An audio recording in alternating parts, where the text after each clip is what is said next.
جنوبی بلوچستان میں یوم تکبیر کے موقع پر قومی تقریبات کا انعقاد 28 مئی یوم تکبیر کی مناسبت سے جنوبی بلوچستان کے مختلف شہروں جن میں تربت، مند، دشت، پنجگور، خاران، تفتان، ماشکیل، بلیدہ، ہوشا، بدال بدین اور بالخصوص چاغی شامل ہیں میں حب الوطنی کے جذبے سے بھرپور تقریبات اور ریلیوں کا انعقاد کیا گیا۔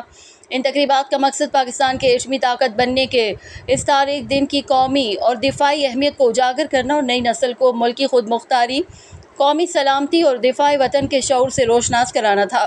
یوم تکبیر کی مناسبت سے جنوبی بلوچستان کے مختلف شہروں میں ریلیوں اور جرگوں کا شاندار انعقاد کیا گیا، جن میں ضلع انتظامیہ، قبائلی عمائدین، سماجی اور سیاسی شخصیات، اساتذہ، طلبہ اور عوام نے بھرپور اور پرجوش انداز میں شرکت کی۔ اسکولوں میں اس تاریخ ساز دن کی اہمیت اجاگر کرنے کے لیے طلبہ و طالبات نے جذبات سے بھرپور تقاریر اور ملی نغمے پیش کیے۔ اسی مناسبت سے منعقد کیے گئے کھیلوں کے ٹورنامنٹس، فری میڈیکل کیمپ، دفاعی ساز و سامان کی نمائش اور حب الوطنی سے سرشار ریلیوں نے ان تقریبات کو ایک یادگار اور شاندار قومی جشن میں تبدیل کر دیا۔